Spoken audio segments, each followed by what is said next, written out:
Welcome to The Skin You're In, a podcast about health and the forces that shape it. We go beyond medicine to explore how race, place, policy, and culture influence who has the opportunity to live a healthy life and what it will take to achieve health equity. From data to lived experience, from public policy to music and the arts, we connect the dots between systems and stories. Because health doesn't happen in isolation. It's shaped by the world around us and the skin we're in. Hello, and welcome to the Skin You're In podcast. I'm your host, Thomas Levis, Dean and Weatherhead Presidential Chair in Health Equity at the Tulane Celia Scott Weatherhead School of Public Health and Tropical Medicine, and Principal Investigator of Partners for Advancing Health Equity. I'm also the writer and director of the documentary, The Skin You're In, and I'm excited to introduce today's guest, Dr. Georges Benjamin. Dr. Benjamin is a physician and the executive director of the American Public Health Association. He is recognized as a prominent health policy leader, practitioner, and administrator. Prior to joining APHA, Dr. Benjamin was Secretary of Health in Maryland, where he oversaw the expansion and improvement in the state's Medicaid program. Today, Dr. Benjamin is known as one of the nation's most influential physician leaders who speaks passionately and eloquently about the health issues having the most impact in our nation today. We're honored to have you today, Georges. Tom, thanks for having me. You know, you've had a long career in public health, but you've had some really hard jobs. You were Washington, D.C.'s health officer, and you were a health officer in Maryland for 9/11. You were at APHA for Katrina, heading up APHA during DOGE. What have you learned over the years dealing with these crises? You know, all of these various crises that we've had, kind of like working in an emergency department, sometimes there are real challenges and sometimes they're not, and I've learned how to triage, to figure out what's important and what to focus on first. And at the end of the day, trying to improve the health of the public is the goal. And so I try to, line up everything to achieve that goal. But is that different during a crisis or on a day-to-day basis? Yeah, in a crisis, you have to figure out, as you say, which person is going to die in your emergency department waiting to be seen. It usually isn't the one that is the crisis right in front of you. It's the one that is sitting there lurking that doesn't look like it's a crisis. So you have to address the one that's there in front of you, but you also always have another eye looking at what's going to be the next crisis that's happening. What's the one that's happening that you haven't thought much about? I remember 9/11, while we were all worried about, the airplanes that hit the World Trade Center and the Pentagon, and there was all these concerns about what attack will come next. A month later, we had no thought that somebody would have used that timing to send anthrax to the mail. In fact, we didn't even think you could, the average person could refine anthrax. Of course, it turned out it was someone who was an expert at doing it, but we never even thought that would be an issue for us, but it turns out it was a big issue. So I've noted that in these leadership roles, you've been, and sometimes even in government, sometimes you've been outside of government. Where have you found that you can have the most effect? I'm an action guy, so I certainly like to have my hand on the wheel, my hand on the football, as they say. So I love to be in government in terms of actually making things happen because in many ways, being an advocate is good and wonderful, and you can influence a lot, but actually being the person that makes it happen is very appealing. So what are those tools? The tools for making it happen from an advocacy standpoint. In other words, as executive director of APHA, where do you have power? Where do you have perceived power? And where do you maybe not have as much power as others might think?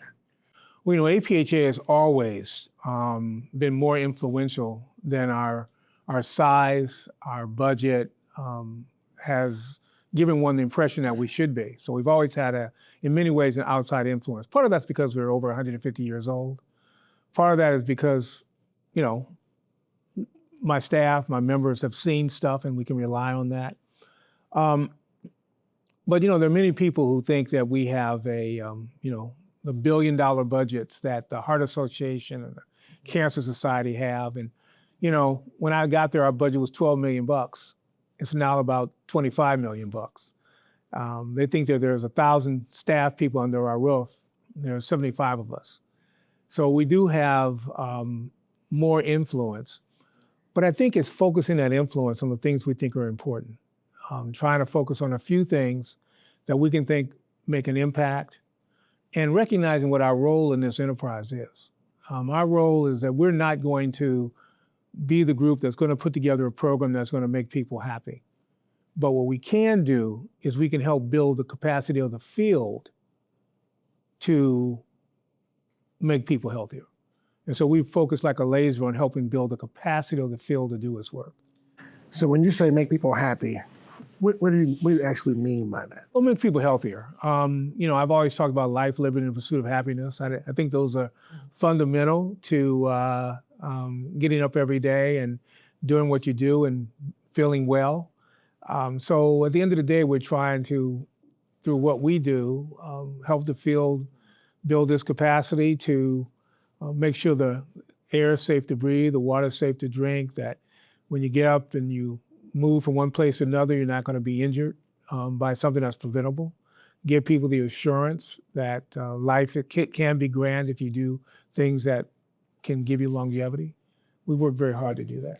Yeah, so when you said happy, I thought what you were talking about was from a political standpoint.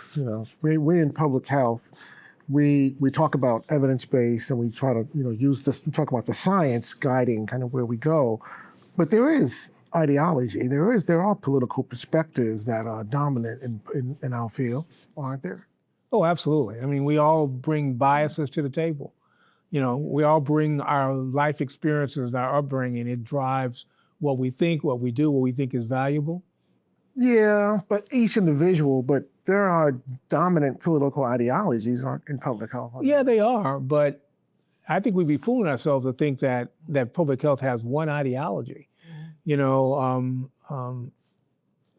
Half my members live in conservative states. And while some of them may be more progressive in some areas in terms of things they think are important, but there are things that they do. So, I mean, we are very much as an organization by policy pro-choice, but that means tolerating and accepting pro-life individuals. Pro-choice means that. We have members who want to be very proficient at telling people that gun safety is a very important thing. Firearms are a leading cause of death of young people, and yet I've got members who have firearms. They're hunters. They live in the South. They value the Second Amendment as a core principle. And so if we begin looking at people and thinking that everybody thinks alike and thinks the same, we'd be fooling ourselves. Now, I think everybody in public health believes that it's important to improve the health and well-being of the population.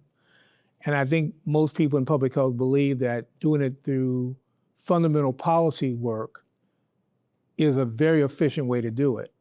But we have a lot of people in public health that still do clinical services, that still see their core role in public health is laying hands on patients, making sure they get health care and providing that care directly. So it depends on where you are. So for much of what's been happening over the last year or so, this administration with the DOGE and the programs that were eliminated from the federal government, APHA has been the tip of the spear in sort of fighting for funding for public health. Talk a bit about what you've been doing. Well, we worked in a very collaborative manner with the Trump 1 administration, and then of course the Biden administration afterwards. But towards the end of the Trump administration, many of the things that they were doing were more blatant. We saw a lot of illegality happening, things that we thought were inhumane, such as the parental separation policy the administration had. And we knew that we were going to have to take, should Trump be reelected, a much more assertive role as part of our activities. That we would still try to find ways to work with administrations because we're nonpartisan, but that our fundamental goal was to help improve the public's health. So tragically, when this administration came in office, they began doing a lot of very destructive things in an indiscriminate, in our minds, illegal manner. So for example, when DOGE came in, we knew that DOGE was illegally constructed. It did not follow the Federal Advisory Committee Act on anything that it did. You know, most of us who've been on federal advisory committees know the exhaustive vetting you get done for your conflicts of interest, both financial and personal, that there is a charter that has to be followed for your creation, that you have to be a federal employee, and that, yeah, this whole idea of special government employee is an interesting way to engage people, but it doesn't take away the responsibilities of the career staff. So you have a guy comes in and he just starts indiscriminately firing people and not even understanding what they're doing. I'll give you an example. The day they came in and fired all the people who were in jobs that were not, they did not think were permanent jobs. And that included a lot of the EIS folks, probationary employees, they called them. But it turns out in the federal government, a lot of people who are career, people who are in well-supported training programs like EIS, are considered probationary employees during that time period that they're in there. And then they eventually, get solidified into jobs. So they, in effect, fired all these folks thinking they were, in effect, doing what they did in the private sector, getting rid of people who were early in their career in government and would be easy to fire. Well, it turns out that's not the case. And in effect, they fired was the equivalent, when they fired these EIS folks, they were firing the equivalent of the Navy SEALs for public health. Didn't know that. So we called them and told them that. And then media called them and told them that, and they brought them back.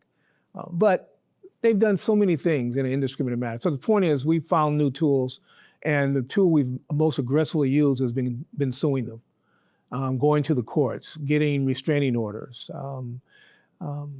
telling them, filing amicus briefs, and letting them know where they've broken the law.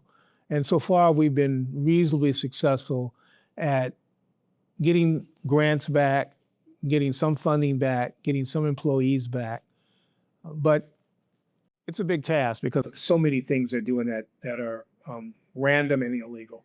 Yeah. And that's the plan. You kind of flood the zone with so many things that so many different, to be able to organize to respond to every issue that comes up just becomes difficult. Yeah, well, the beauty of the flood the zone strategy is that it only works if you don't know how to triage. Mm-hmm. And so there are many things that the administration is doing that just drive us nuts. Certainly, I get up and say, oh, no, they did that as well. But we've tried to stay focused. We've tried to stay focused on things that we think impact important fundamental things: people, money, infrastructure. So we have tried to work with Congress to make sure that funding has been restored. We try to work with the courts to make sure that we pointed out the illegalities when they've done things. And again, that's resulted in some restoration of infrastructure. So a lot of what they've done has been more media, has been more seen in the media, and they've been less successful than one would actually think by the actions that they've tried. But it's also our responsibility to work cooperatively with government where there are opportunities to do that. So have you found opportunities with this administration within the MAHA movement? Well, the other day we put out a press statement supporting the administration's efforts at EPA, who I might add, the week before we had sued on the particulate matters issue. But we supported them on going after plastics in our environment and microplastics in our food. We think that's a worthwhile endeavor. Question is how they're going to do it, but we think the idea is a worthwhile endeavor. We have, looked to work on the research side with the administration on where they want to do research. Of course, we've adamantly opposed their attacks on diversity, equity, and inclusion, which we think are immoral, I would argue racist, and driven by a negative ideology about what DEI actually is. I'll talk about DEI. What are the benefits of DEI? Why should we be doing it? Well, we got to think about what it is. So diversity, equity, and inclusion, and my staff would add accessibility to that. And I would argue that if you're not for diversity, you're for homogeneity. If you're not for equity, you're for inequity. And if you're not for inclusion, then you must be for exclusion, okay? Diversity means making sure that everyone has the opportunity to be involved, that we know that diversity results in a whole range of societal benefits when you bring together a diverse thought process, people, and engagement. Equity is important because it's an ultimate goal to make sure people can achieve their optimum health. And inclusion, basically, if you think about it, what inclusion means is simply asking who's not in the room, who should be brought in, whose viewpoint are we missing? It's a fundamental question that we should always be asking ourselves. And as you think about this, they've decided that diversity, equity, and inclusion is reverse racism, which it is not. It never has been. It's never been practiced that way. And yet they try to make that, a negative thing. What's disappointed me is a number of our well-learned institutions, both on the legal side and on the academic side, that have run for cover. That tells me they weren't committed. So we at APHA said, we're not changing our language. We're going to continue to support diversity, equity, and inclusion. Equity is the fundamental of human life and value. And we think that it's important. And so we've stayed with that. The American Journal of Public Health, same thing. We're not going to tell other people what to do. We're not going to tell other people they can't change their papers, but everything needs to follow the evidence and the science. Otherwise, we're not going to get there.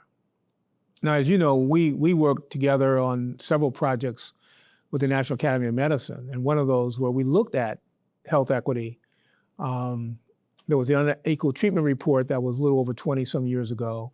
And then we got a chance to relook at that on its 20th year anniversary and discovered that we've learned a lot about what the causes of health inequities are, but we haven't implemented a lot of it.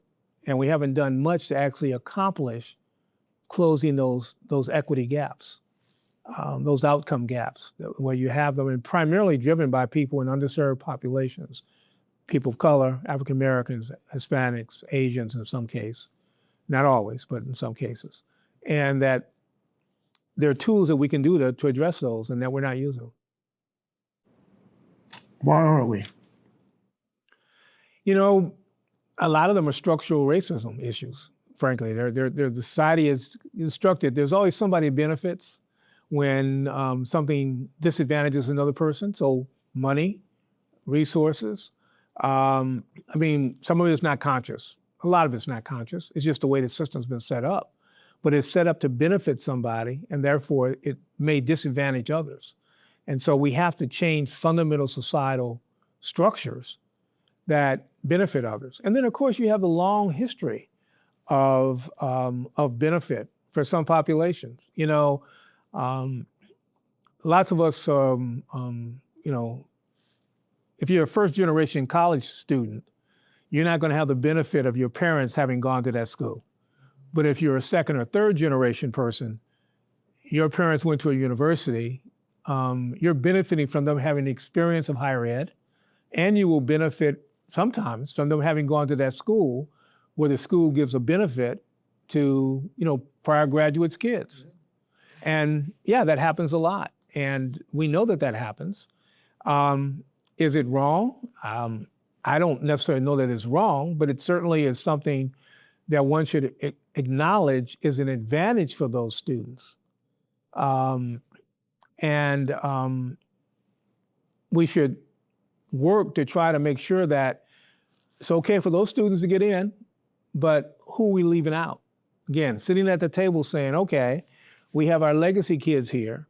Who are we not letting in who have the capacity to do well in our school, who meets the kinds of students we would like to have at our school, and how do we get them in there? And That's what diversity, equity, and inclusion programs, that's what some of the minority health programs did. In fact, it turns out that if you actually look at who benefited from many of the DEI programs, it turned out it was white women. Benefited a whole lot because what it forced us to do was say, okay, wait a minute, there's not enough women in this class. Why are these qualified women not at the table? And so we went out and they found highly qualified women. Quite often they were minority women, often, and who were not being included, particularly in medical school. And now we're seeing more and more African-American women, for example, going to medical school.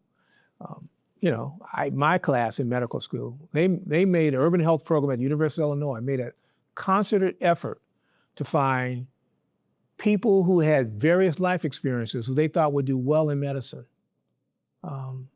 Good grades, but had done other things in their life which gave them, based on their experience, that they would be able to handle the rigors of medical school. Medical school's a rigorous program. And just because you're real smart doesn't mean you're going to be a good doctor. Mm-hmm. So for those of us on the academic side, preparing the next generation of public health leaders, what advice do you give us? What should we be telling these students to help prepare them for this uncertain future? Well, life is very uncertain. My pathway through medicine into public health was certainly not planned. I did not sit down, although there are people that do sit down and plan their careers and they map them out and they're successful at doing that. Mine was very much a maze to getting to where I was. But what I tell them is make sure that those students, you get good people that both have the academic capacity to do the work, but who are committed to the mission. And particularly in public health, they have to be committed to the ultimate goal of helping everyone achieve optimal health. And that's a moral imperative, that this is not a 9-to-5 job. It's not a 9-to-5 Monday through Friday job. It's not a remote job either, by the way. I know everyone wants to stay at home and work from home, but it's not a remote job. You've got to get out in the hood and you've got to be comfortable talking to people and you got to be comfortable engaging people, and that's the job. The job is, even if you're doing high quality research, you've got to get out into the community to understand why people do what they do. Far too often we've had researchers saying, I have the solution to obesity. I'm going to get people to get out and walk more and eat more healthy and maybe even, go to the gym every now and then, But when you go into the community, what you discover is there are no sidewalks, there's no place to play, the playgrounds are dangerous, they don't have money for a gym, and after working 2 jobs, trying to convince them to not eat high salt, high fat, low nutritious food when the only thing in their neighborhood is that, giving them a dietary counsel is not the solution. So you've got to figure out how you as a public health person are going to help make that community walkable, bikeable, green, with access to fresh fruits and vegetables. And by the way, that usually doesn't happen without phenomenal policy change, by dealing with zoning laws, by talking to public officials to try to make sure that someone can benefit from putting a grocery store in the hood. If you can't make money putting a grocery store in the hood, then you're going to make money with a small bodega selling tobacco and alcohol to make your margin.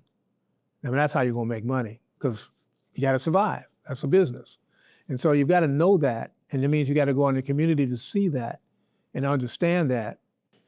So P4HE, we bring people together from multiple sectors of society: government, higher education, or education, civil society, and private sector and philanthropy. You've just talked about most of those areas, but talk a little bit more about the private sector. When you engage with the private sector, what's your messaging around health, producing a more healthy population? I encourage all my public health colleagues, the health officers, to join the Chamber of Commerce in their community and participate in the business of the chamber. We're a member of the chamber in Washington, D.C., not as active as we need to be, but we're there. And to make sure that people understand that health is a business. In many communities, the hospital is the largest employer in town. If it's not them, it's the medical school or university.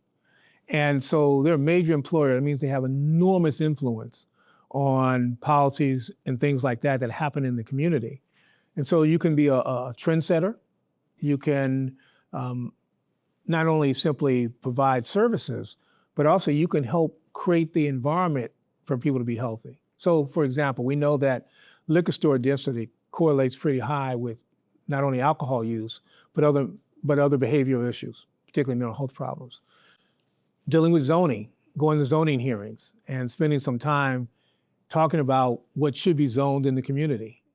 When the history of this era of public health is written, what do you want the entry about APHA to be? Oh boy, I want people to think we are a fair and neutral arbitrator. You know, that we will focus on the health of the public and that they recognize us as having made a difference. I think that's going to be extraordinarily important for our history. We believe we've been that through the years. You know, as you know, sometimes we've been viewed as being far to the left. We've never been viewed as being far to the right. But I just want people to think that we're an honest broker. Well, George, just thank you for joining me on the Skin You're In podcast. It's always a pleasure to talk to you. Tom, thank you very much for having me. Thank you for joining us for this episode of The Skin You're In. Be sure to visit our websites, tsyi.org and partnersforhealthequity.org. That's partners, 4, healthequity.org. Follow us on your favorite social media platforms. And be sure to subscribe wherever you enjoy your podcasts. This podcast is brought to you by Partners for Advancing Health Equity, which is led by Tulane University Celia Scott Weatherhead School of Public Health and Tropical Medicine, is part of the Tulane Health Equity Institute, and is supported by a grant from the Robert Wood Johnson Foundation. Until next time.